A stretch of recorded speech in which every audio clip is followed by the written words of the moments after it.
Bueno, bienvenidos y bienvenidas a la exposición por los 170 años de la publicación del libro Bases de Juan Bautista Alberdi, organizada por la cátedra del doctor Raúl Gustavo Ferreira. Tenemos el honor de contar en esta actividad con el ministro de la Corte Suprema de Justicia, Juan Carlos Maqueda, a quien agradecemos muchísimo su presencia. Además, tenemos el honor de contar con los expositores, el doctor Juan Carlos Casagne, que ahora vamos a pasar a presentar, y la abogada y doctora Nancy Cordina. Bueno, el doctor Juan Carlos Casagne es abogado y doctor en Derecho y Ciencias Sociales de la Universidad de Buenos Aires, presidente de la Academia Nacional de Derecho y Ciencias Sociales de Buenos Aires, académico honorario de la Real Academia de Jurisprudencia y Legislación de Madrid, académico correspondiente de la Real Academia de Ciencias Morales y Políticas de Madrid, profesor emérito de la UCA y titular consulto de la Universidad de Buenos Aires. Nancy Cardinó, abogada y doctora de la Universidad de Buenos Aires, profesora titular regular de la Universidad de Buenos Aires, profesora titular ordinaria de la Universidad de La Plata e investigadora independiente del CONICET. Y por supuesto, nuestro jefe de cátedra, profesor doctor Raúl Gustavo Ferreira.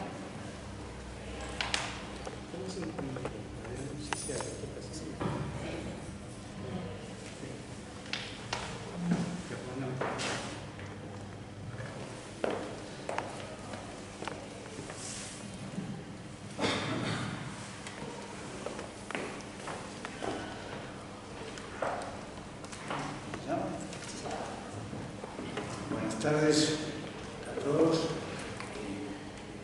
Señor Ministro de la Corte Suprema de Justicia de la Nación, señoras y señores, hoy festejamos los 170 años de la segunda edición del libro de las Bases de Juan Bautista Alberdi. Un libro realmente notable que ha calado muy hondo en el derecho constitucional argentino. Tan hondo que la segunda edición, que es la que hoy festejamos, que es de septiembre de 1852, va acompañada de un proyecto de constitución para la Confederación Argentina, diseñado por el doctor Alberdi. Alberdi despertó como nadie en Argentina admiración y odios muy grandes de todos los sectores políticos. Inclusive fue incomprendido de alguna manera cuando 3 años antes de la caída de Rosas publicó un libro que se llama La República Argentina 37 años después de la Revolución de Mayo, donde de alguna manera le tiende los puentes a Rosas para que organice constitucionalmente el país, aunque sea bajo un sistema autoritario, para que existan garantías y libertades para el pueblo. Yo creo que este libro no entendió nadie, porque ni siquiera sus amigos estaban nucleados en lo que había sido la Revolución de Mayo, Esteban Echevarría de la cabeza. Ni siquiera sus amigos lo comprendieron, ¿no? Porque Alberdi se colocaba en una situación de argentino equidistante, neutral y ajeno a la lucha política, pero lo que le interesaba fundamentalmente era la organización del país, con un sentido de patriotismo enorme, impresionante, a pesar de lo cual fue acusado en su vida, además de ser criticado en sus opiniones, fue acusado de traición a la patria, por haber escrito, por haber firmado un tratado con España, por el cual los hijos de los españoles, nacidos en Argentina, eran considerados ciudadanos españoles. Y se adujo para criticarlo a Alberdi que eso lo hacían para salvarse del servicio militar. Y la crítica vino 20 años después de celebrarse ese tratado. Ese que tendría que hablar, ¿no? De manera que un hombre que se caracteriza no por el coraje de los guerreros, sino por el coraje espiritual, por con el coraje de un pensador auténtico que pensó el país con sus luces y con sus sombras, como era la Argentina, ¿no? Cuando la base describe los partidos políticos de la Argentina y ve en ambos virtudes, como realmente las tenía, y busca siempre una conjunción, una armonía. De manera que festejar hoy día el acontecimiento de celebrarse los 170 años es casi una obligación moral para todos los argentinos. Vamos a ver cuáles eran las visiones de Alberdi sobre el país. Y aquí es donde vemos, yo diría, la mayor originalidad. Primero, en cuanto a los objetivos políticos que perseguía la organización de Argentina bajo un sistema constitucional que estableciera los derechos fundamentales y las libertades básicas de los ciudadanos y sobre todo fomentara la paz interior. La paz interior es algo de lo que se habla muy poco y se practica menos todavía. La paz interior que necesitamos en la República Argentina para salir de los ciclos históricos que nos van derrumbando día a día. Precisamente en ese libro y en otro posterior, ese libro que mencioné y en otro posterior, que se llama El crimen de la guerra, hay prácticamente un tratado sobre lo que debe ser la paz, que es la antítesis de la guerra, precisamente. Ese libro yo lo recomiendo porque, si bien fue criticado por haber combatido a los que impulsaron la guerra del Paraguay, es un tratado de la paz en contraposición con lo que representa la guerra para los países. La guerra es el peor de los males del mundo, ¿no? Y solamente se justifica, según Alberdi, por el derecho de legítima defensa, igual que el derecho penal, ¿no? Pero lo importante, me parece, desde el punto de vista de la ciencia política, es haber acertado con el sistema de gobierno. El sistema de gobierno representativo, que era lo necesario en esa época de la historia argentina, y federal, ¿cierto? Por supuesto republicano también, pero es lo representativo y lo federal me parece un acierto muy grande. Donde dice, por ejemplo, que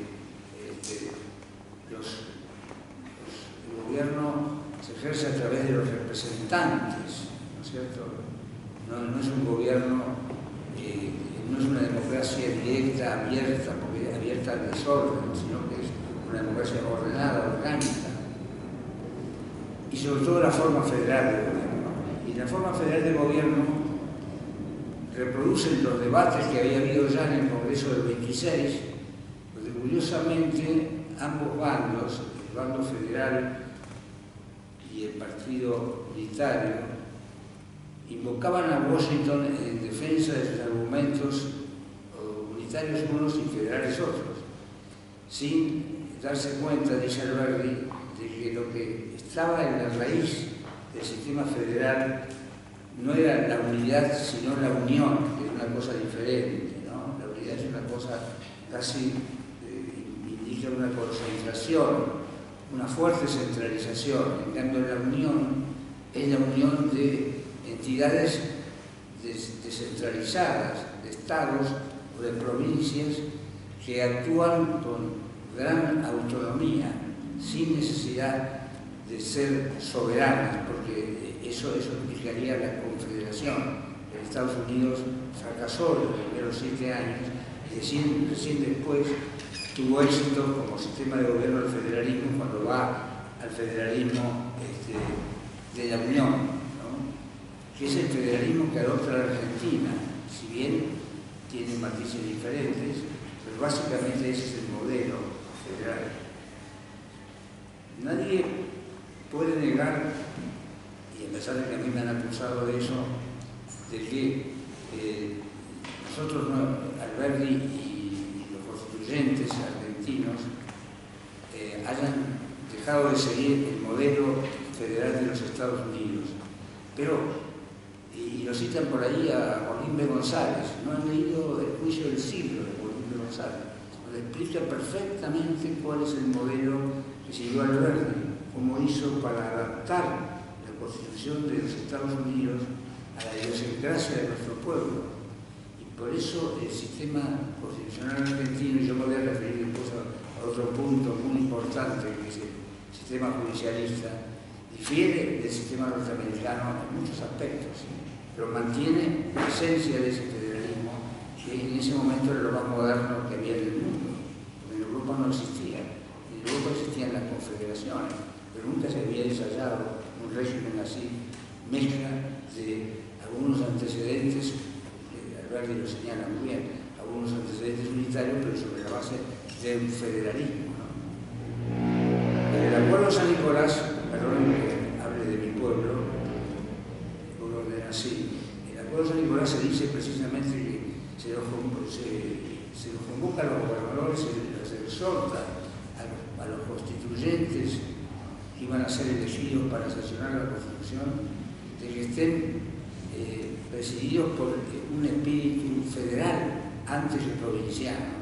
Porque el federalismo es eso, el federalismo no es el provincialismo, ¿no? Pero tampoco es lo inverso, tampoco es la concentración del poder en Buenos Aires, eso es lo que ha pasado siempre. Pero bueno, en ese marco del sistema federal, Alberdi concibe también sus objetivos geopolíticos, que son importantísimos, ¿no? Gobernar es poblar y además promover la industria, la construcción de caminos, canales, ferrocarriles, puertos, todo eso. A diferencia de los Estados Unidos, que ya los tenían y que nosotros necesitábamos realmente promover eso, por eso tenemos la cláusula de progreso, que es totalmente diferente. Creo que esta visión de lo que era la Argentina, fíjese, era un país que había en ese año, 1850 aproximadamente, 800.000 habitantes había nada más, o sea, era un desierto. Nosotros en casi menos de 40 años llegamos a tener casi 10 millones de habitantes, ¿no? Y eso realmente es algo extraordinario, porque eso se produce por la inmigración, por las leyes de inmigración, en el momento de la buena inmigración europea que tuvimos en Argentina. De manera que ese proyecto de Alberdi, que no se realice inmediatamente, porque nosotros entramos en un periodo oscuro después de la caída de Rosas, un periodo de división entre Buenos Aires y la Confederación Argentina, y después una hegemonía muy grande de Buenos Aires, hasta el año más o menos, quizás hasta la presidencia de Sarmiento, donde empieza Sarmiento mismo a cambiar, ¿no? Adolfo Alsina de vicepresidente, porque no querían tampoco que Alsina fuera el caudillo, ¿no? Que fuera el presidente. Pero lo cierto es que eso realmente produjo el asombro de todo el mundo. Argentina pasó a tener un PBI, uno de los más altos del mundo, ¿no? Y en poco tiempo tuvimos todos los adelantos y las conquistas del mundo moderno, tuvimos subterráneos antes de Buenos Aires. Logramos realizar, la generación del 80 logra realizar el programa de Alberdi. O sea, el programa de Alberdi empieza a realizarse en realidad a partir de la federalización de la ciudad de Buenos Aires en 1880, y allí se produce un fenómeno realmente notable, que es ese crecimiento extraordinario de la República Argentina. Pero lo cierto también es que ese crecimiento se produjo de una manera anormal, porque lo que debió haber sido, que es el funcionamiento armónico de ese federalismo, no se realizó. Y lo que se produjo fue, curiosamente, no ya por los mismos intereses, digamos, locales, sino por la naturaleza del gobierno y quizá del presidencialismo, aunque en esto me parece que Alberdi estuvo acertado, pero lo que se produjo fue una fuerte concentración del poder económico en la ciudad de Buenos Aires, en la ciudad de Buenos Aires y en la provincia de Buenos Aires. Y eso se ve clarísimo con todas las leyes de impuestos y la distribución de la renta nacional. Finalmente caemos, me parece a mí, en el error de sentar las bases de la distribución tributaria en la Constitución, a través de la participación federal, ¿no? Eso me parece que nos lleva necesariamente al unitarismo y ha llevado al unitarismo y ha llevado a que la concentración de los recursos esté en la nación y no en las provincias. Si no equilibramos eso y si no hacemos que algunas provincias ordenen también sus presupuestos y sus cuentas, no vamos a poder progresar. Yo he dejado para el final de mis palabras decirles algo sobre el sistema judicialista argentino, que si lo tenemos que clasificar dentro de lo que existe en el mundo, no es ni el del Consejo de Estado francés, por ejemplo, ni es tampoco el de la Constitución norteamericana, sino que es un judicialismo puro, como dice Alejandro Nieto en España, respecto del sistema español que hay ahora. Nosotros en el fondo heredamos eso, ¿no? Y lo heredamos porque Alberti tuvo la genialidad de incorporar un precepto que era el artículo 95 de la Constitución Nacional, actualmente es el artículo 109, por el cual se prohíbe al Poder Ejecutivo el ejercicio de funciones judiciales. Esto no solamente por el principio de la separación de poderes, sino porque afirma en el fondo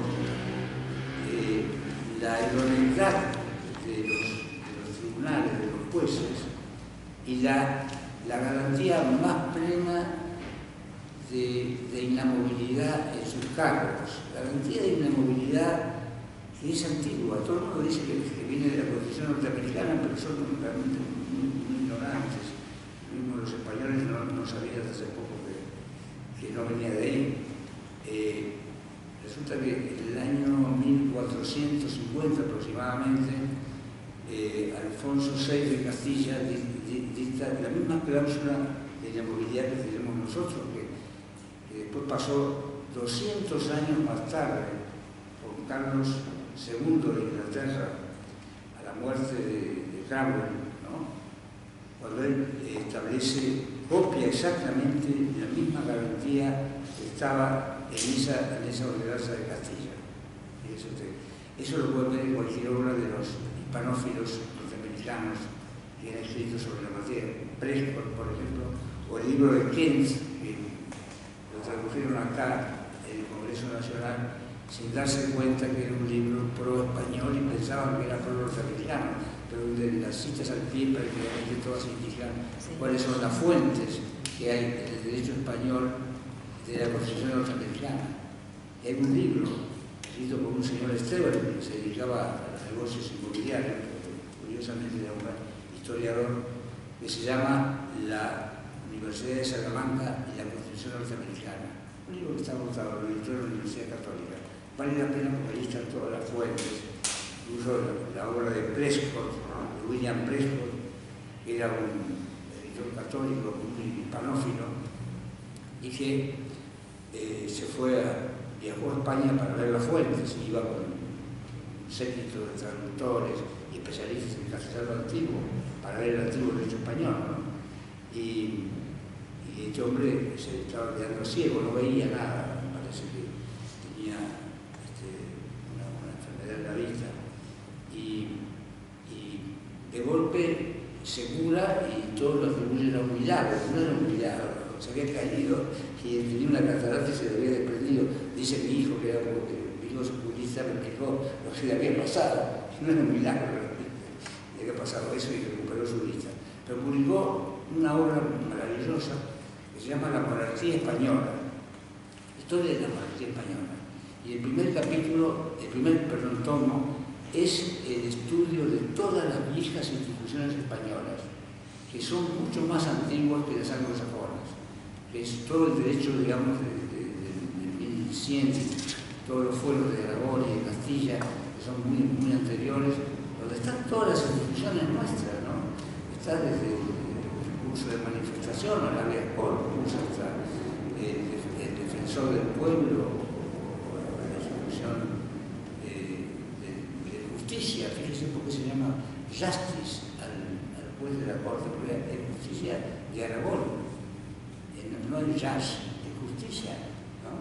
Es diferente, y eso se mantiene en Inglaterra y después pasó a Estados Unidos, ¿no? Son instituciones que llevaron los mandos cuando Guillermo conquista Inglaterra en el año 1100 y pico, 1100, no recuerdo bien la fecha en este momento. Bueno, eso es muy importante, la historia de las fuentes es muy importante.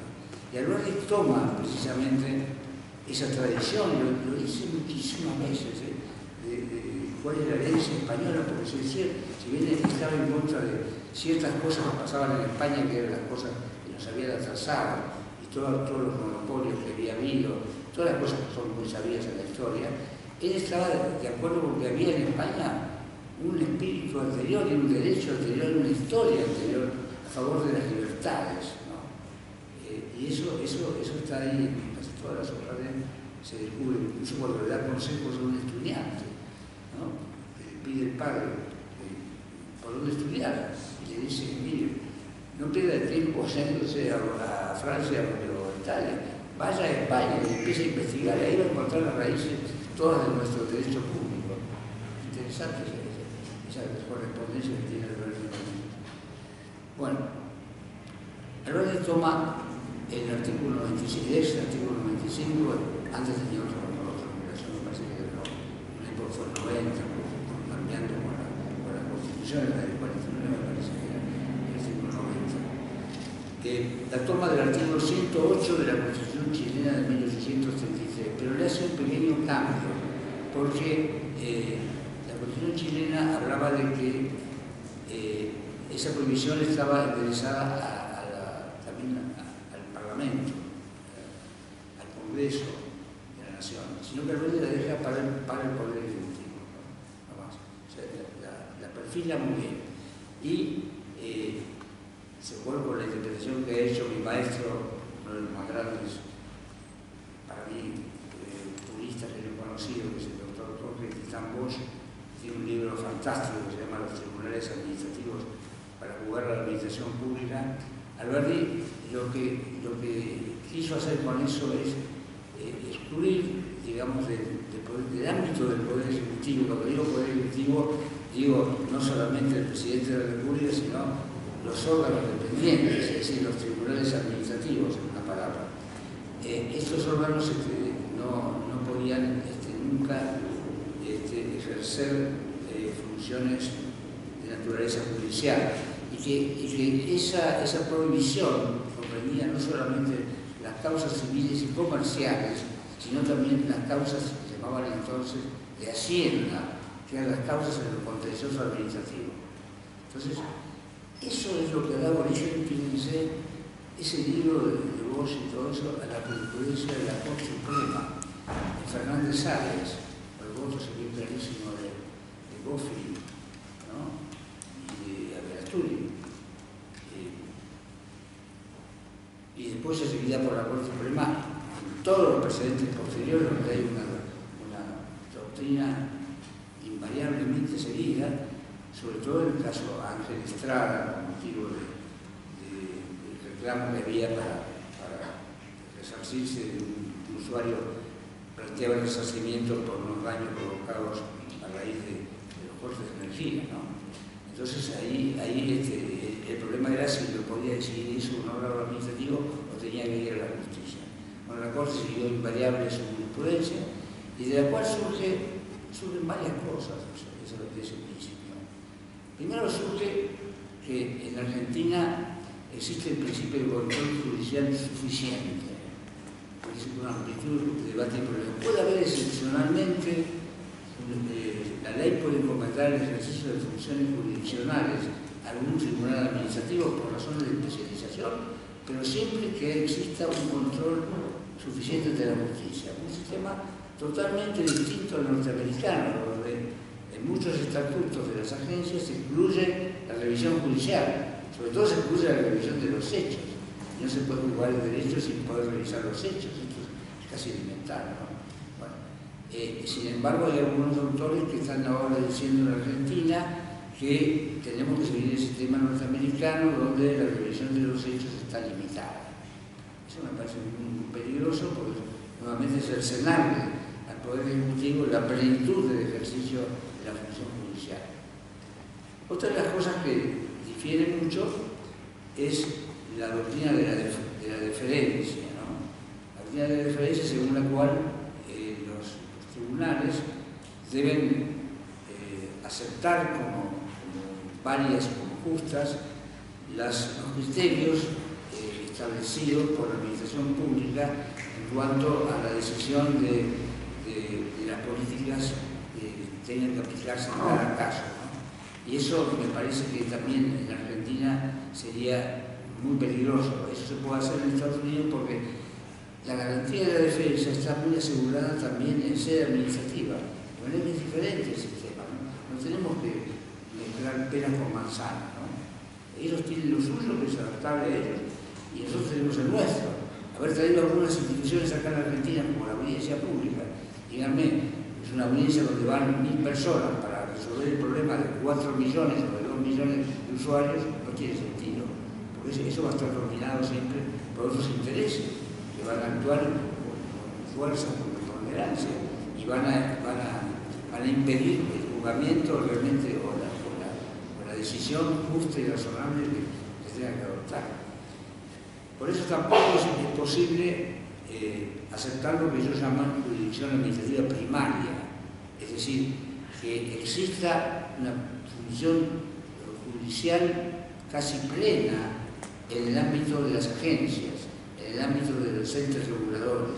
Eso en Argentina es imposible por una razón práctica. Es imposible porque hay infinidad de intereses que van a pesar, sobre todo los intereses políticos, sobre la decisión de esos funcionarios públicos. Y también los jueces están revestidos, gracias a Dios, de la garantía de la inamovilidad y de la independencia del ejercicio de sus poderes, a pesar de que son injustamente atacados en los últimos tiempos, ¿no?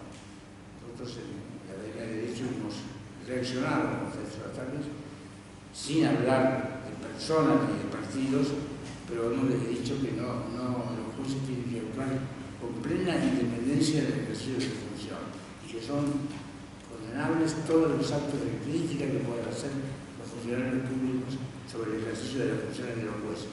Que se los puede criticar jurídicamente, por supuesto, todos los autores critican a diario y hay en Argentina plena libertad en esto, pero no pueden ser los órganos del Poder Ejecutivo que están siendo juzgados los que hagan la crítica del Poder Judicial.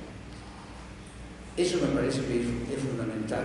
Y yo creo que tenemos todos, en definitiva, que rendirle un homenaje a Alberti por su clarividencia, por su patriotismo y por haber mantenido las libertades en la República Argentina y haber luchado tanto para organizar definitivamente el país sobre la base de la paz social y de la unión de todos los argentinos.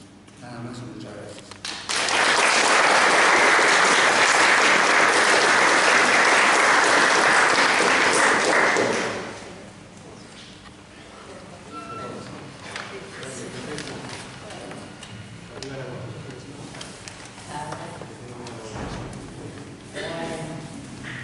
Buenas tardes, ¿qué tal? ¿Cómo les va? Después dicen que la clase magistral no es útil.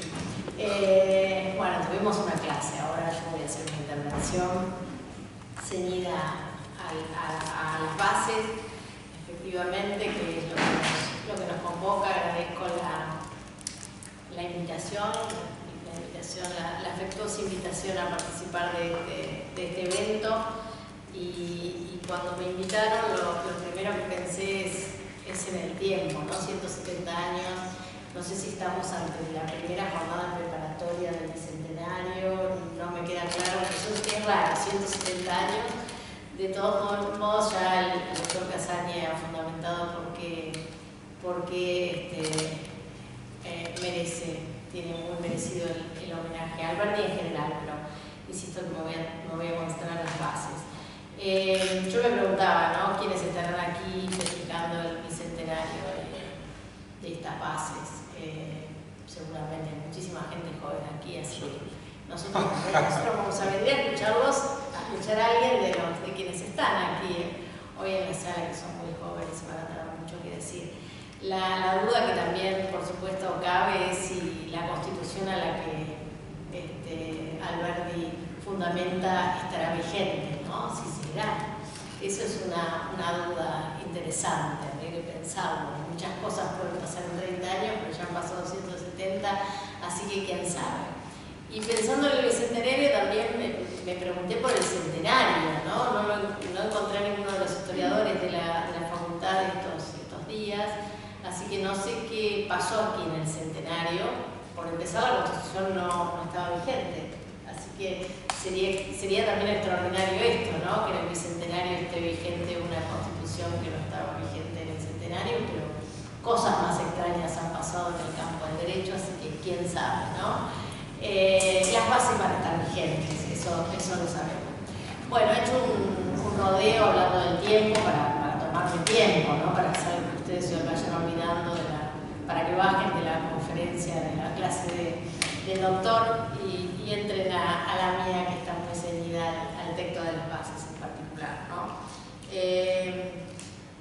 Bien, y creo que el tiempo me siguió rotando, ¿no?, porque una de las cuestiones que busqué en las bases es, bueno, pero ¿para cuánto tiempo pensaba Alberti su Constitución? Hay varias referencias a 10 años, ¿no? 10 años, en ese momento 10 años era mucho tiempo de paz, mucho tiempo de armonía. Si esto, pareciera Alberti decir en el subtexto, si esto durara 10 años, ¿no?, si por 10 años pudiéramos apaciguarnos. Hay varias referencias a los 10 años, sin embargo, hay momentos, y sobre todo al final, en que se vuelve un poco más optimista, no sé si optimista, pero piensa ya una Constitución eterna, ¿no?, prácticamente. La Constitución es extraña, pues es una Constitución despótica, por un lado, porque ese despotismo que está y que en definitiva juzga que no puede desaparecer de un día para el otro, que es una tarea difícil desaparecer. Bueno, mejor que esté en una Constitución, que esté en la ley y que no esté en una persona. Entonces es una Constitución que en definitiva se parece como ese Leviatán, ¿no?, que tiene todo ese poder, pero a la vez es una Constitución que de transición, ¿no? Eso también es interesante. Él manifiesta en algún momento, bueno, hay dos tipos de constituciones. Hay unas constituciones que son definitivas y a esas él les augura como la perduración, la perdurabilidad inglesa, ¿no? Estas constituciones que pueden durar para siempre, no me acuerdo si le llama definitivas, como le llama, y hay otras de transición, como la que él está tratando de fundamentar, ¿no? Y esas probablemente sean como los andamios, dice, como los andamios que los que construyen ponen, sacan cuando ya no necesitan y los vuelven a usar en otro momento. Es interesante pensar esa noción, ¿no?, de tiempo, de temporalidad, de avenir, ¿no?, de porvenir que está por allí en la obra. Yo también pensaba en releyendo a Alberti, pensando no en el momento actual, sino quizás en mi propia biografía, recordaba todos los nombres que pusieron los migrantes, ¿no?, a sus negocios, por lo menos en mi pueblo que está cerca de San Nicolás, en Paradero. Yo recuerdo que había una panadería que se llamaba El Orden, una farmacia que se llamaba El Progreso, algo que se llamaba La Paz, El Porvenir, todos esos nombres estaban allí, estaban puestos, nombres que nadie pondría, me parece, hoy a ningún emprendimiento dispuesto a perdurar. O sea, ese emprendimiento emprendimiento se supone que iba a pasar, o se suponía que iba a pasar por manos, y muchas veces pasó de hijos, de nietos. Ahora ya nada de eso existe, ¿no? Todo ha sido clausurado por alguna cadena o por algún evento, ¿no? Por alguna de las crisis, pero efectivamente ahí están todos esos nombres, todas esas palabras que son propias del lenguaje alberdiano, que estaban en el lenguaje alberdiano y que probablemente, insisto, se hayan ido también con mi niñez, ¿no? Estén en algún lugar. Sí libertad, sí igualdad, ahí tenemos dos palabras muy importantes, aunque por supuesto en claves muy diferentes, ¿no? Y no le diríamos la igualdad en términos de igualdad ante la ley, no leeríamos seguramente ya la disputa entre antiguos y modernos, estaríamos leyendo otra idea de libertad. Pero de todas maneras, ahí tenemos dos palabras que han perdurado. El escenario, ya que estamos hablando del tiempo, el escenario, el espacio es el desierto, ¿no? Este desierto que mencionaba recién el doctor Casaña, claro, era una extensión enorme, sigue siendo enorme la extensión y el número de personas era mínimo, ¿no? Entonces ese desierto, la Constitución es una constitución del desierto, ¿no? Para el desierto. Y por ahí dice Alberdi, ¿y para qué puede servir una Constitución del desierto? Para acabar con el desierto. O sea, lo primero que tiene que terminar esa Constitución es con ese desierto, ¿no? El desierto que fue tan importante en esa obra de toda esa generación, ¿no? Yo pensaba en un cuento de Balzac, que se llama, creo que Una pasión en el desierto, ¿no? Y Balzac dice, hablando del desierto, dice ese lugar donde está todo y no está nada, ¿no? Donde está Dios sin los hombres, ¿no? Habría que ver si Dios de nuevo, el Dios alberdiano, que es una invocación general, ¿no? Que está allí, que está en el preámbulo, que estuvo en el preámbulo del 49, digo, que por supuesto perduró, esa invocación que implica sí un catolicismo de base de parte de él y de la mayoría, pero de ninguna manera, pero convive muy bien con la libertad de culto, ¿no? Con la posibilidad de que cada cual, o de que en todo caso los inmigrantes, sobre todo pensando en los inmigrantes, pudieran seguir rezando a sus propios dioses, ¿no? También hay algunas menciones a los dioses de los pueblos originarios, pero no parece interesar, no me pareció muy importante mencionarlo. Ahí hay, por ahí en la posición de enunciación, yo digo, bueno, el escenario de ese desierto, ¿desde dónde habla Alberdi? Claro, Alberdi habla como jurista, ¿no? Entonces todo el tiempo nos está diciendo esta Constitución no es una obra de artista, tiene que ser es pensamiento frío, es racional, ¿no? Pero por otro lado también está diciendo, pero hay que exagerar, ¿no? Sobre todo al pintar el cuadro, ¿no? Hay que usar colores fuertes, porque si no exageramos mucho de lo que hay, mucho de lo que estoy viendo puede ser no percibible para el ojo común, porque no lo está viendo, hay algo invisibilizado que tengo que poner de manifiesto, por eso me parece que hace un mea culpa sobre esa exageración, ¿no? Esa exageración es un rasgo de la generación, eran todos exagerados, ¿no? Era una generación de gente donde el desmadre era la pauta, pareciera, ¿no? La racionalidad, el estar quieto, el pensar que ya llegaba. Por eso este texto es un texto precioso, ¿no? Porque por fin, ¿no? Parecía que era posible, entre gente que estaba todo el tiempo escribiendo contra alguien. En este momento ya Alberdi se pone, bueno, a ver si contentamos a todo el mundo, si no nos peleamos más, si nos ponemos de acuerdo, si encontramos por fin un punto desde el cual trabajar. A mí me pidieron que viera sobre todo la concepción sociológica de Alberdi, que es quizás uno de los puntos más transitados fuera de este campo jurídico, o en este campo jurídico, porque es cierto que Alberdi tiene aquí un punto claro de conexión con la sociología, con el positivismo sociológico inicial. Uno era el lector de Saint-Simon, obviamente, bueno, con su discípulo puso las bases y el nombre a la disciplina, a la sociología, y ahí está claro, me parece que en los dos casos hay una búsqueda de esa ley universal, ¿no? Esa ley newtoniana, pero social, que explique ese progreso con esa civilización todavía, en el caso de Alberti. Yo no diría que hay también por ahí en el método, ¿no? en ese monismo metodológico positivista, también Alberti habla de la observación y la experimentación. ¿Qué tenemos que hacer? Tenemos que observar, tenemos que experimentar.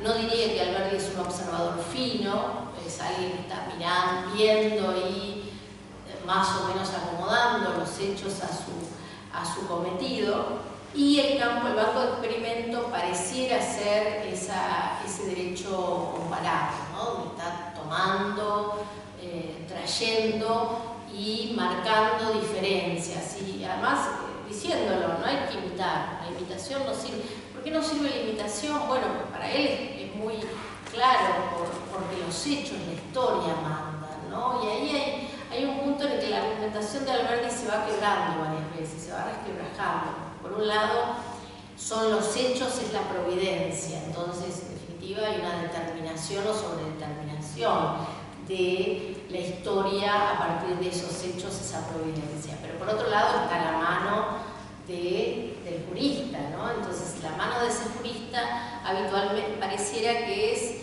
un piloto, en algún momento lo dice, ¿no? Un capitán, va generando algunas metáforas interesantes, pero sí, el jurista es alguien que pareciera que lee mejor que otras personas esos hechos, el peso de esos hechos, el peso de esa historia. Esa historia aún cuando tiene por ahí,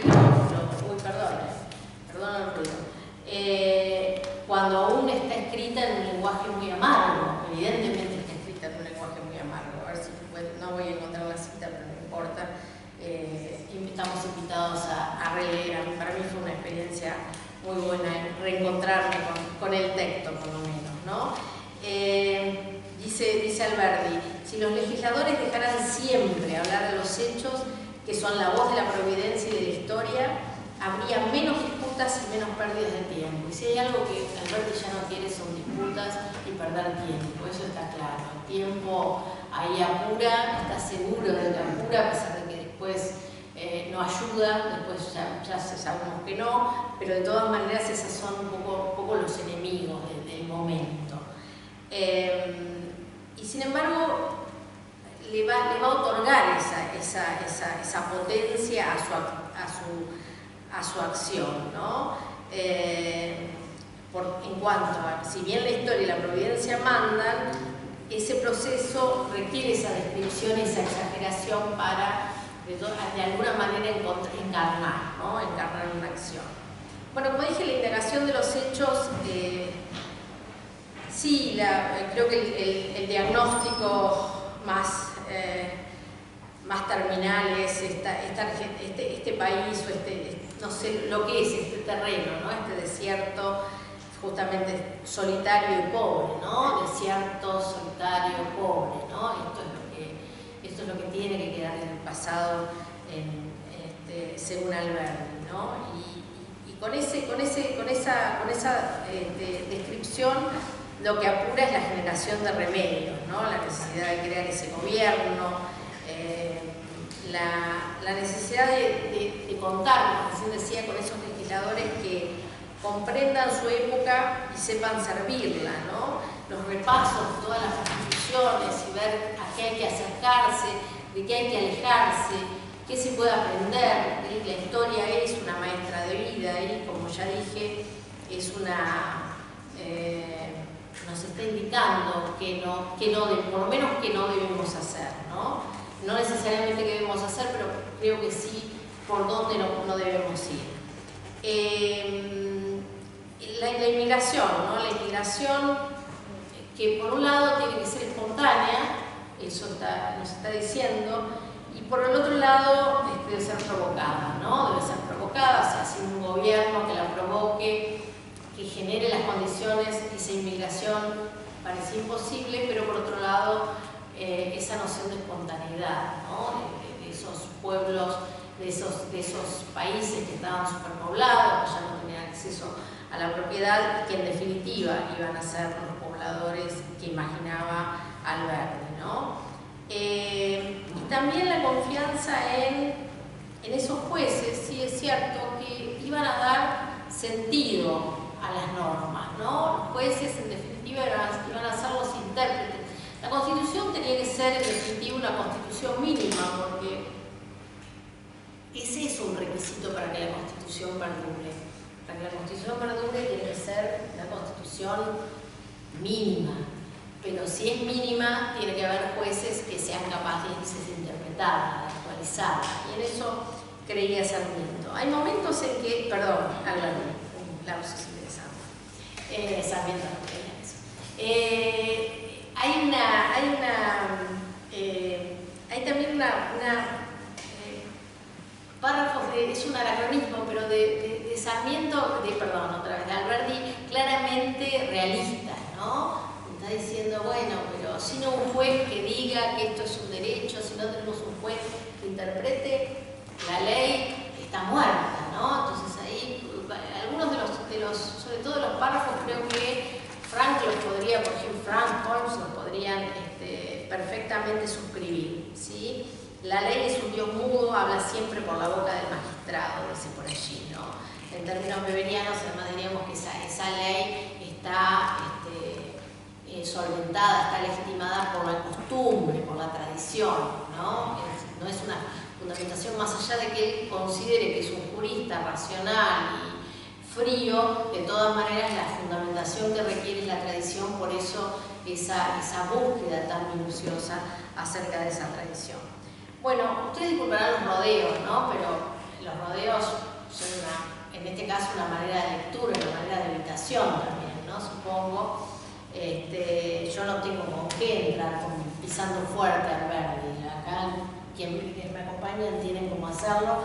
Así yo tengo que dar algunos rodeos para tratar al Alberdi, una coreografía torpe, pero de rodeos, no ir al hueso del Alberdi. De todas maneras, yo necesito 30 años de preparación, los 30 años para los 200, para el bicentenario voy a estar perfecta, si me dedico al Alberdi y horas más. Creo que de todas maneras todavía necesitamos caminos de hierro, o por lo menos desoxidados los que teníamos construidos. Todavía necesitamos 600 canales, necesitamos caminos, necesitamos muchas de las cosas que Alberdi seguramente hubiera pensado que a esta altura ya teníamos solucionado, ¿no? Seguramente. Probablemente también les sorprendería que a 170 años lo hubiéramos celebrado, creo que su ego daba para eso, pero sí que tuviéramos la Constitución, o por lo menos la Constitución que se basó en su esbozo. Y estamos en Buenos Aires, la denostada Buenos Aires, ¿no? Así que de eso también habría que decir algo, porque acá estamos hablando de Alberdi, no contestándole, pero hay una oración que me interesó que dice: ¿qué puede entender de derecho constitucional la población de Buenos Aires? Bueno, Buenos Aires, la provincia de Buenos Aires, obviamente, donde el derecho público argentino no se enseñó jamás en ninguna escuela, ¿no? Nosotros justamente estamos revisando las sesiones curriculares de las escuelas a ver qué se enseña de derecho. Estamos haciendo ese trabajo en las 24 jurisdicciones, un trabajo bien interesante. Allá está Sebastián, que ha trabajado en este tema también, derecho a la educación. Y la verdad que lo que más se enseña es la Constitución. No sé si derecho público, eso es otra cosa, ¿no? Pero la Constitución se enseña. Quizás una Constitución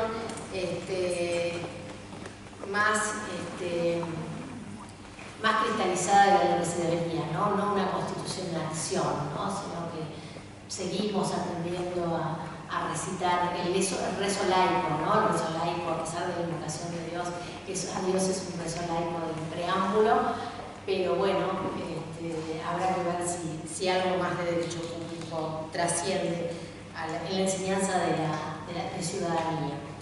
Y por último, bueno, si Alberdi estuviera vivo me disculparía, obviamente con Alberdi, no es nadie, ni mucho menos, pero bueno, usando su adjetivo preferido, hecho lo posible, ¿no? Así que veremos si acá Gustavo hace lo verdadero. Vamos a ver. Gracias, gracias muchas gracias.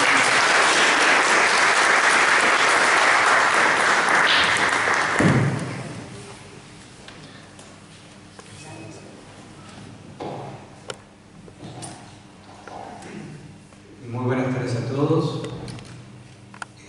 Muchísimas gracias por la presencia, señor juez de la Corte Suprema, doctor Juan Carlos Maqueda, autoridades de la facultad, colegas, alumnos, alumnas, colegas de la sala que integramos en la comisión de doctorado. Ahora se enteran porque estamos los tres acá sentados, integramos la sala en la comisión de doctorado.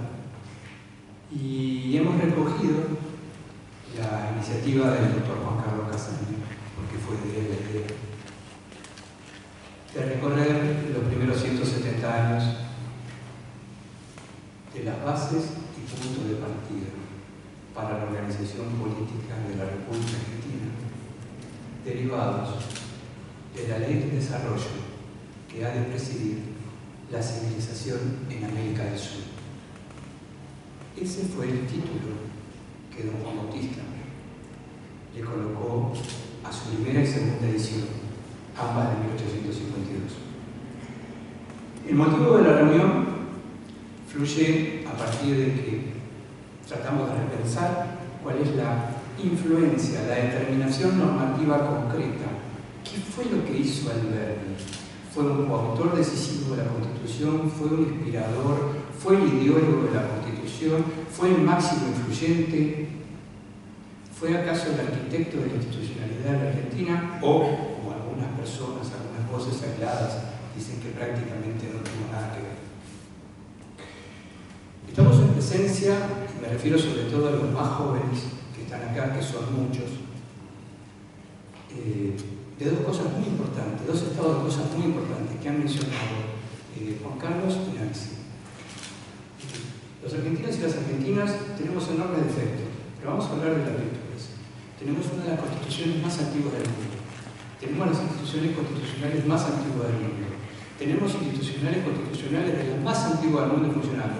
¿Y saben qué? Además, existe Juan Bautista Alberdi, del que vamos a hablar ahora. Son pocos países en el mundo los que pueden decir, antes de la Constitución, antes del amanecer constitucional, antes del amanecer, había una persona cuya mamá había fallecido a los 2 meses de cuando él nació. Y su papá falleció a los 8 años en la provincia, cuando él vivía en la provincia de Tucumán. Y llegó a la ciudad de Buenos Aires cuando tenía 12, 13 años, vivió hasta los 27 años en la Argentina y nunca más volvió hasta cuando era muy viejito a dar una conferencia en esta facultad que tenía prácticamente extraordinaria. Ese es Juan Bautista Alberdi. En el derecho constitucional el tiempo puede ser mirado de dos maneras. La primera manera es el tiempo micro, cuánto dura el mandato de un diputado, cuánto dura el mandato del presidente, cuáles son los plazos constitucionales. Pero hay otra dimensión a la que yo me voy a referir, que es la macro. ¿Qué ocurre con los pensamientos, con las ideas, con las instituciones y concretamente con la Constitución en el tiempo? Cómo el tiempo es el cemento que permite unir a una generación con otra y bordar y solidificar la institucionalidad de una república. Alberdi es un caso único, no en la historia argentina, en la intelectualidad de la Argentina. Si tenemos en cuenta que el arte es una de las disciplinas más útiles que ha creado el ser humano y el derecho es una de las disciplinas más rigurosas, más duras que ha creado el ser humano, ambos productos culturales, hagan todos los presentes acá un ejercicio de memoria para descubrir dónde hay un artista y un jurista de la talla de Juan Bautista Alberdi en la historia de nuestro país, si nos remontamos desde el 25 de mayo de 1810 hasta aquí.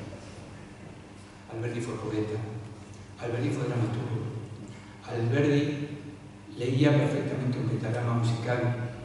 Alberdi componía música, pero no solamente y todo esto, sino que tenía enormes influencias.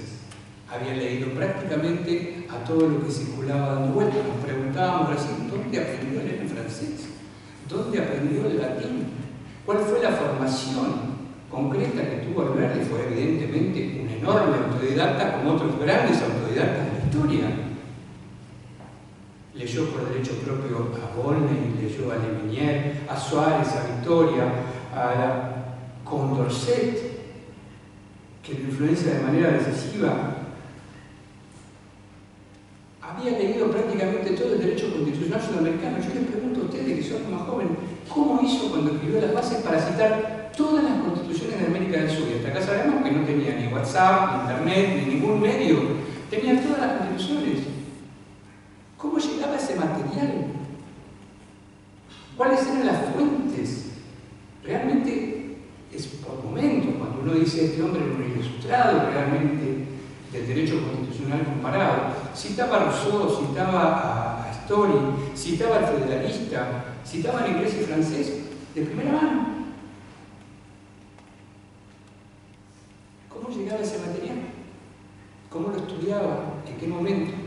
También pensar, como se ha dicho muy bien en esta mesa, Alberdi fue un momento de la época irrepetible, porque no va a existir nunca más en la historia de la humanidad una constitución escrita a pluma de ganso por una sola persona. No existe más. La reciprocidad, la humanidad, nuestra forma de vivir, nuestra coexistencia, hace que este fue un fenómeno del siglo XIX. Y nosotros, como argentinas y como argentinos, que siempre nos quejamos y con mucha razón de todas las cosas que nos pasan. Bueno, echemos una mirada a don Juan Bautista, porque don Juan Bautista escribe la primera edición de Bases y Puntos de Partida, se publica en Buenos Aires en el invierno de 1852. Nunca he podido descubrir cómo fue la comunicación para que alguien le pida una segunda edición con el proyecto de Constitución. Repito, no había un correo electrónico en el cual Urquiza le mandaba, le decía, todo bien, pero ahora mandamos un proyecto de Constitución que explique las bases y puntos de partida. Y escribió el proyecto de Constitución. Y entre la primera edición de las bases y la segunda edición de las bases, pasaron prácticamente 2 meses nada más. En el invierno del 52 publica la primera edición, y en la primavera, en septiembre del 52, que estamos celebrando junto con la primavera, la segunda edición crece en 10 capítulos. La segunda edición tiene 38 capítulos y el famosísimo capítulo 38, del cual voy a hablar más adelante, es precisamente el proyecto de Constitución.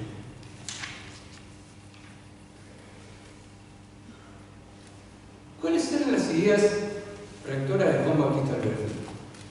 Desde que ingresé a esta facultad, hace muchísimo tiempo, discuto con Alberdi. Yo tuve un profesor de introducción al derecho, que una de las primeras cosas que hizo fue hacerme leer Juan Bautista Alberdi.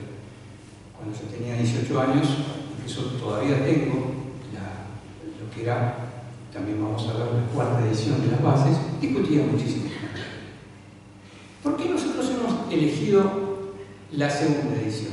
Porque la segunda edición, que es de septiembre de 1852, es la única que podría haber tenido, y lo vamos a ver al final de la disertación, algún tipo de influencia sobre el Congreso Constituyente de 1853, que se reúne en noviembre del 52, tienen la primera sesión en enero, y como todos sabemos, la Constitución Federal de la Argentina fue sancionada, la Constitución de la Confederación Argentina fue sancionada el 1 de mayo de 1853. Siempre traiciona a la Confederación Confederal, nunca es imposible.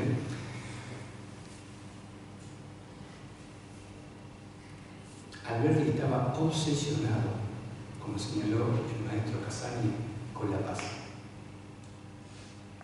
Alberdi dice en varios lugares de las bases, a sus 42 años, que el único instrumento conocido para pacificar un país era la creación de un gobierno, y un gobierno que estuviese arreglado por una constitución general. Alberdi señalaba que el único modo de coexistir, y usa el verbo coexistir en 1852, antes que los existencialistas, era precisamente a través de una regla única que diese una estabilidad y duración a las autoridades creadas. ¿Saben qué quería Alberdi? Nada distinto de lo que somos. Para que se enojen lo que lo voy a decir o para que o para el elogio. En este auditorio debe haber personas que les va a caer muy mal lo que voy a decir y algunas que les va a caer muy bien. Alberdi quería una república esencialmente comercial y pastoral. Lo dijo con estas palabras, utilizando el adverbio esencialmente. Y si hoy somos otra cosa que una república comercial y pastora, que alguien venga a decir infinidad de razones se han acumulado para que esta sea el resultado de lo que es la Argentina del 23 de septiembre a las 6:12 de la tarde. Somos una república esencialmente comercial y pastoral.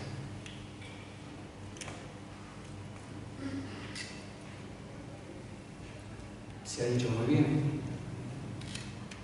prefería las constituciones breves, concisas, y pretendía, cito textualmente, que la claridad era el elemento más descollante de un texto constitucional. Y probablemente por esta beta que él tenía de artista, o esta beta, digo beta porque yo no tengo ninguna beta de artista, frente a un músico, un poeta, un dramaturgo como Alberdi, decía que la originalidad de las obras de arte no tenía nada que ver con la originalidad de una constitución. Repito, la originalidad de las obras de arte no tenía nada que ver con la originalidad de una constitución. Esto lo escribió en Valparaíso. Si los chilenos hubiesen leído esto de la originalidad, quizá hubiesen tenido otro resultado en el plebiscito. ¿Por qué? Añadía Alberdi que la originalidad era precisamente, y esto nunca lo vi escrito, la idoneidad sobre las posibilidades de realización de las reglas contenidas en una constitución. Es decir, señoras y señores, no toquen el cielo con las manos, no construyan escaleras, estén bien sentados, tracen acuerdos, hagan traten de vertebrar consensos y escriban en la Constitución de una manera clara, concisa, detallada, aquello que idóneamente puede ser realizado.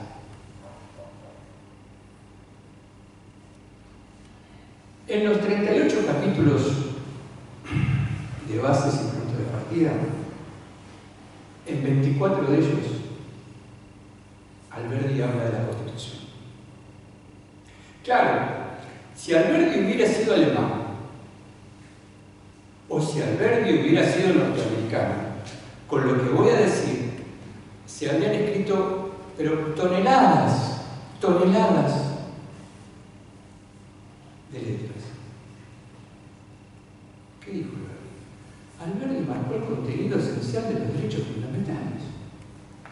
Dijo, señoras y señores, las libertades que estoy proponiendo, el orden y progreso que estoy proponiendo, es insusceptible de ser borrado por la legislación. Hasta que llegaron los alemanes y lo descubrieron en la Ley Fundamental de Bonn en 1949, y en nuestro caso, esto después fue calzado en el artículo 28 de la Constitución Federal. Alberdi utiliza el sustantivo y el adjetivo teoría constitucional en bases y puntos de partida. Repito, Alberdi utiliza el adjetivo y el sustantivo teoría constitucional. Si esto lo hubiese hecho un italiano, con todo el respeto, o un francés, estaríamos hablando ahora de los epígonos de la teoría constitucional. Claro, lo hizo el tucumano, que era prácticamente huérfano, que prácticamente no vivió en la Argentina, y no tuvo tan buena prensa, porque tuvo la desgracia, Juan Bautista Alberdi, que discutió y tuvo como adversarios probablemente a los más prominentes políticos del siglo XIX, que para colmo, que mal, perdón, Juan Bautista, eran todos militares. Alberdi se enfrentó con Rosa, con Sarmiento, con Mitre, es decir, elegía de esta manera. ¿Cómo iba a lograr esto Alberdi a sus 42 años? Con la ley de progreso. A propósito, cuando comenzó mi exposición, hice mencionar la palabra progreso. La palabra progreso no es una casualidad en Alberdi. La palabra progreso aparece mencionada 122 veces en bases y punto de partida, sin considerar desarrollo ni engrandecimiento. Alberdi era un romántico, y un romántico no es lo que habitualmente uno podría creer que es un romántico. El romanticismo es una reacción, repito, es una reacción al pensamiento ilustrado. Por eso van a encontrar en Alberdi toda una reacción frente al pensamiento ilustrado francés y en especial al constitucionalismo francés que conocía muy bien y de primerísima mano. En ese romanticismo de Alberdi es importantísimo tener conciencia que según él, Dios da constantemente. Repito, Dios da constantemente. Y así como Dios, a quienes creen en un Dios o varios dioses, nos entrega un cuerpo y un alma, Dios entrega a las comunidades, según el pensamiento romántico de Alberdi, también esta corporeidad, esta inmanencia.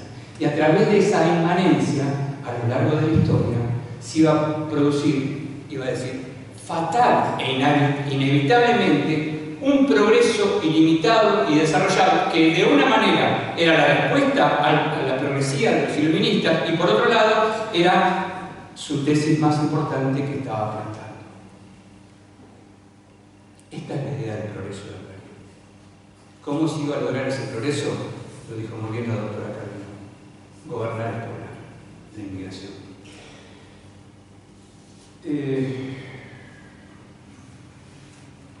Hace unos años hice una tarea completamente diferente a la que se había hecho en relación al cotejo normativo de las bases y puntos de partida.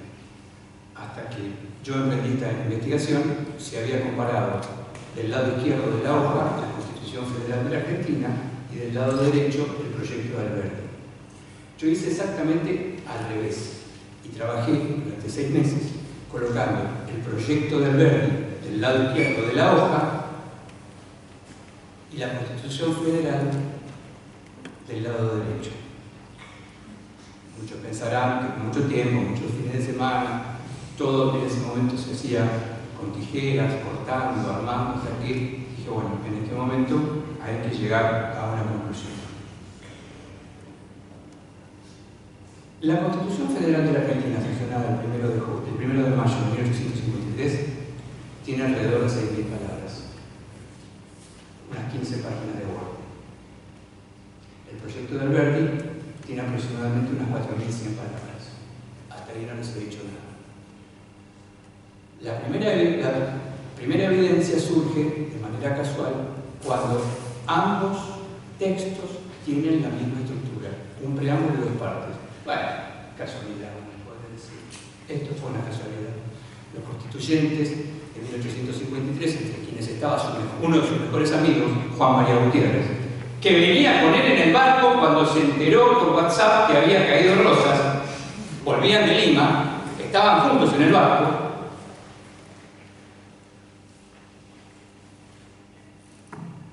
Tienen también 107 artículos los dos. Bueno, es otra casualidad. Vamos a decirle a quienes creen, a quienes adjudican que la fuente indirecta o directa de nuestro texto no fue Alberdi, bueno, ya, fue casualidad. Tienen la misma estructura, tienen el preámbulo, tienen 107 artículos. Bueno, ellos dirían, por ejemplo, pero fíjate que Alberdi, en el artículo 2, utiliza la palabra democracia. Y la Constitución Federal de 1853 no usa la palabra democracia.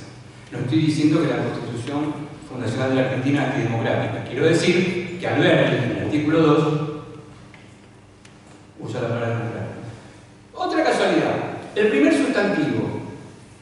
Constitución Federal del 53 y el proyecto de Alberdi es la palabra república. No, es otra casualidad. Son muchas casualidades. No podés decir con las cosas que estás diciendo que el proyecto de Alberdi tiene.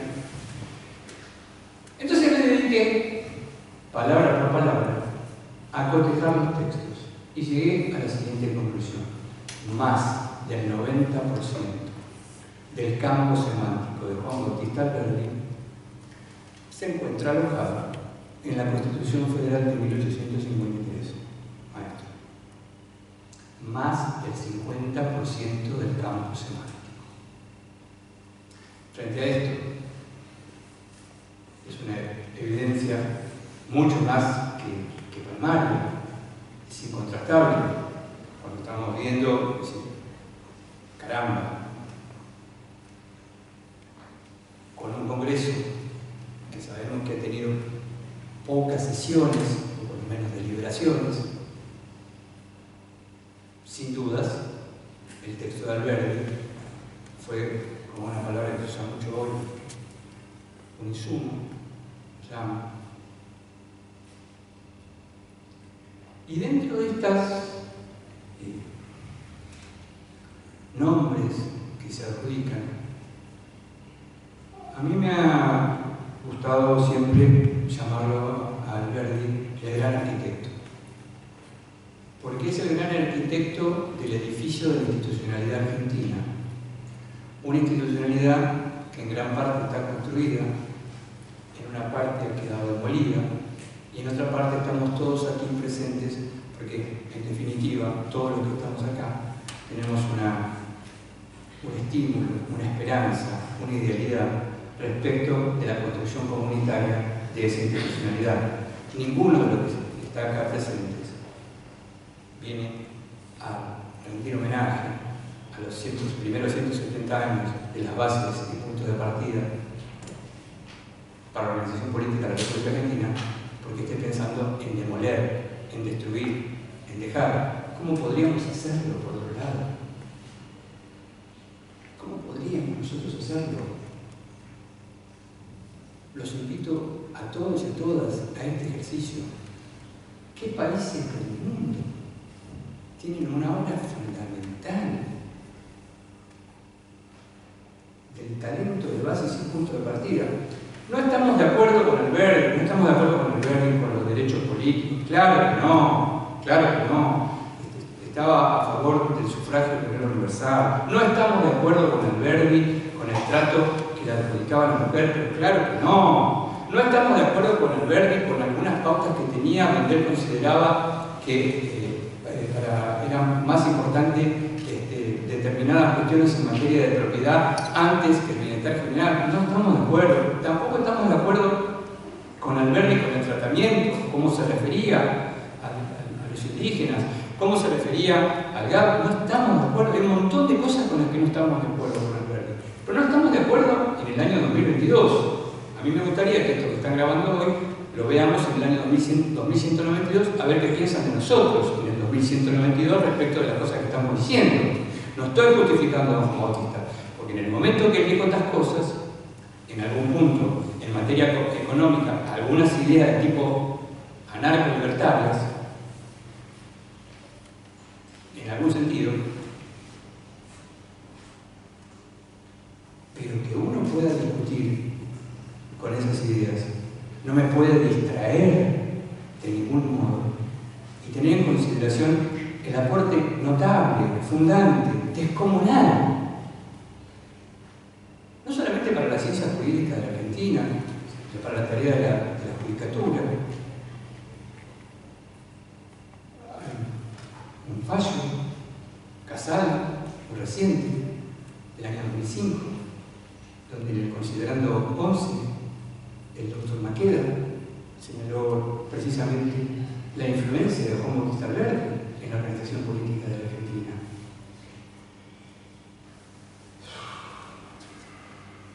Estoy para ustedes, con ustedes, para proponerles un abrazo a Alberdi,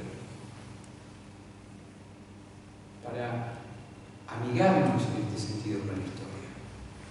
Que una persona tenga un punto de vista distinto, una idea distinta, no es motivo para que yo la deba ofender. Yo debo respetar el punto de vista ajeno, la base de comprensión. Todos tenemos ideas distintas, pero en lo que se refiere a crear un gobierno central y una única regla que sirva para la pacificación y construir una república esencialmente comercial y pastora, bueno, que venga otro y traiga otro proyecto, porque evidentemente Juan Bautista lo logró. Quienes vivimos hoy en la Argentina, muchos de los que acá viven hacen todo lo posible por lograr algún resquebrajamiento de esta paz social, pero todos queremos la paz social y todos estamos convencidos, absolutamente convencidos, que el único modo de lograr, mantener y desarrollar y perfeccionar la paz social sometidos a la Constitución Federal. Es la única posibilidad. Y reformarla en el caso que haya que reformarla, que se cumplan los protocolos. Colegas, amigos, señor ministro de la Corte, hemos tenido mucha suerte los argentinos en que Juan Bautista Alberdi haya nacido en esta tierra y nos haya regalado este legado. Este legado que tenemos que disfrutar de generación en generación. Quizá no hayamos elegido arbitrariamente el texto de Alberdi, porque es muy difícil encontrar un texto de estas calidades y que cuando salgan de acá ustedes se hagan la pregunta de si somos realmente algo distinto que las 4.100 palabras que tenía en su proyecto de Constitución. Alberdi no era fanfarrón. De casualidad, como suceden todas las cosas en la vida, una vez estaba en Montevideo con Germán Vidal Campos y quienes conocieron a Germán saben la generosidad de Germán, y encontró en una librería, que era los sitios donde él iba, la tercera edición de Bases y Puntos de Partida. Las dos primeras fueron en 1852, la tercera de Besanzón en 1856 y la cuarta es de Besanzón de 1858. La tercera edición, la de Besanzón, prácticamente no se ha vendido. ¿Por qué? Porque en la vida trata de publicarse siempre la última edición publicada en vida del autor. O sea que cuando ustedes van a comprar la base de Alberdi, se conectan con la base de Alberdi, le van a entregar la edición de Besanzón de 1858. En el prefacio que ustedes van a leer, falta este párrafo que yo les voy a compartir ahora, que está en el prefacio de 1856, en la edición de las bases que me regaló Germán Vidal Campos, firmada por Juan Bautista Alberdi. Y Alberdi, en el prefacio de 1856, hablando de sí mismo, dice: 22 de noviembre de 1856. Las bases, mi libro publicado en Chile en 1852, escuchen bien, ha tenido parte en la Constitución General sancionada en 1853 por la Confederación Argentina. Punto. Basta leer su texto inserto aquí de apéndice. El más grande estudioso, creo, el más grande estudioso, Jorge Mayer, de la obra de Juan Bautista Alberdi, señala en Alberdi y su tiempo que precisamente en la edición de 1858 se quitó este párrafo de 1856. Él hablaba de sí mismo, ya estaba discutiendo con Sarmiento, cuando Sarmiento andaba por ahí, lo empezó a ningunear, empezó a decir cosas que realmente no eran ciertas, pero que no ha sido motivo de nuestro convocatorio.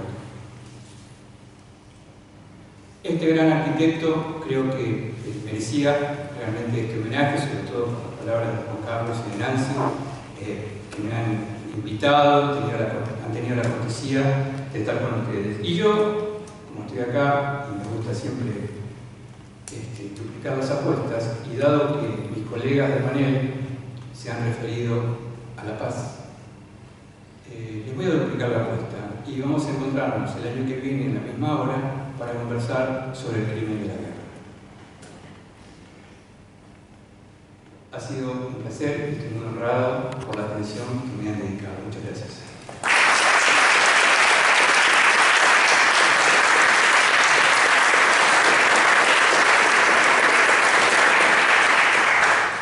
Muchas gracias, profesor Ferreira, profesor Castaña y profesora Camino. Muchas gracias al ministro de la Corte, Juan Carlos Noguera, por estar aquí presente, a todos y todas por haber venido y nos encontramos en próximos encuentros.